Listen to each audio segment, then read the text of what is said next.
ഹരേ കൃഷ്ണ. എല്ലാവർക്കും നമസ്കാരം. അപ്പോൾ ഞാൻ ഇന്ന് പറയുന്നത് ഭഗവാൻ കലിയുഗത്തെ പറ്റിയിട്ട് 5 സത്യങ്ങൾ പറഞ്ഞിട്ടുണ്ട്. ആരടുത്തെയാണ് പറഞ്ഞതെന്ന് നോക്കാം.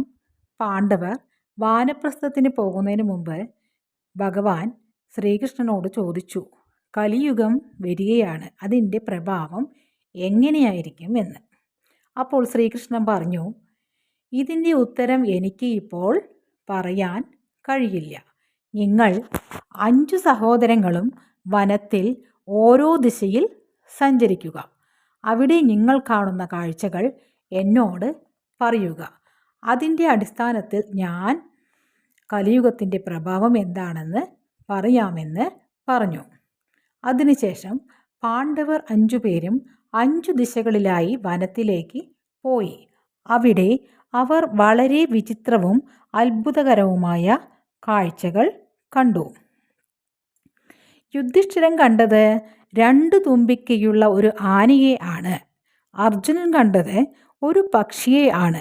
അതിൻ്റെ ചിറകിൽ വേദത്തിൽ നിന്നുള്ള വരികൾ ആലേഖനം ചെയ്തിരിക്കുന്നു. പക്ഷേ അത് ഒരു ശവശരീരം കൊത്തി തിന്നുന്നു.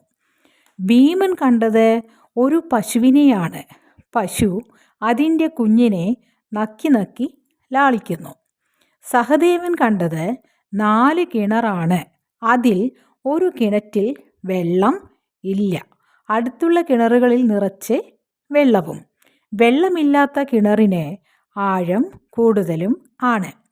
നകുലൻ കണ്ടത് മലമുകളിൽ നിന്ന് ഒരു വലിയ പാറ താഴേക്ക് ഉരുണ്ടു വരുന്നതാണ്. വലിയ വൃക്ഷങ്ങൾക്ക് അതിനെ തടഞ്ഞു നിർത്തുവാൻ കഴിയുന്നില്ല. പക്ഷേ ഒരു ചെറിയ ചെടിയിൽ തട്ടി അത് നിൽക്കുന്നു. 5 പാണ്ഡവരും തിരിച്ചു വന്ന് തങ്ങൾ കണ്ട കാഴ്ചകളെപ്പറ്റി ശ്രീകൃഷ്ണനോട് പറഞ്ഞു. യുധിഷ്ഠിരൻ താൻ കണ്ട 2 തുമ്പിക്കൈയുള്ള ഒരു ആനയെപ്പറ്റി പറഞ്ഞു. കൃഷ്ണൻ പറഞ്ഞു, നിങ്ങൾ കണ്ടതിൻ്റെ അർത്ഥം കലിയുഗത്തിൽ ഭരണാധികാരികൾ 2 രീതിയിൽ ആയിരിക്കും. പറയുന്നത് ഒന്നും ചെയ്യുന്നത് ആയിരിക്കും, പറയുന്നത് ഒന്നും ചെയ്യുന്നത് മറ്റൊന്നും. മനസ്സിൽ കൊണ്ടു നടക്കുന്നത് ഒന്നും, പുറത്ത് കാണിക്കുന്നത് മറ്റൊന്നും. അതുകൊണ്ട് നിങ്ങൾ കലിയുഗം വരുന്നതിന് മുൻപ് തന്നെ ഭരണം അവസാനിപ്പിക്കുക. അർജുനൻ പറഞ്ഞു, വേദത്തിൽ നിന്നുള്ള വരികൾ ചിറകിൽ ആലേഖനം ചെയ്ത ഒരു പക്ഷിയെ കണ്ടു.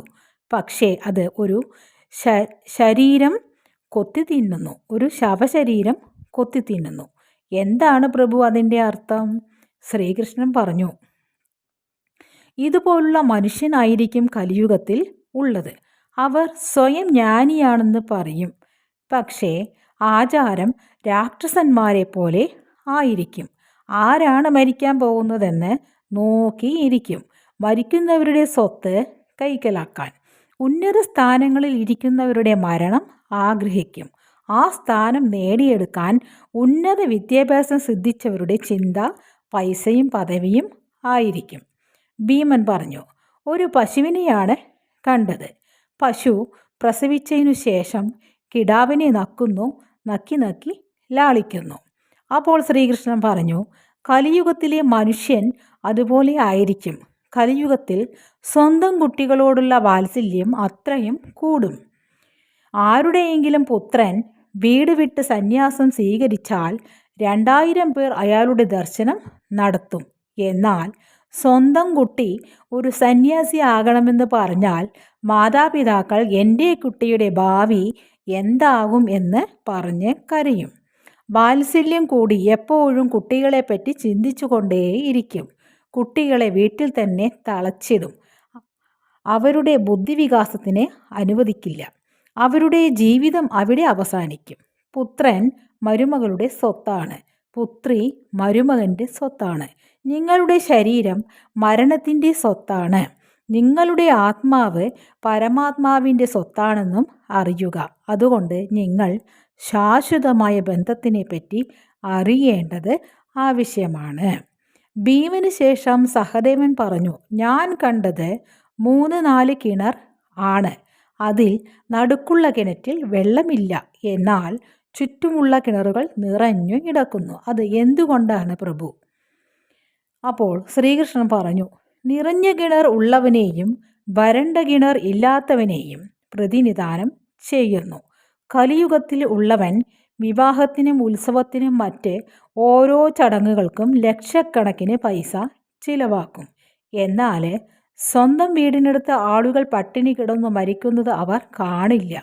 അവരുടെ സ്വന്തം ആളുകൾ ദാരിദ്ര്യത്തിൽ കഴിയുമ്പോൾ അവർ ആർഭാടത്തിന് വേണ്ടി പൈസ ധൂർത്തടിക്കും, സഹായിക്കാൻ തയ്യാറാകില്ല.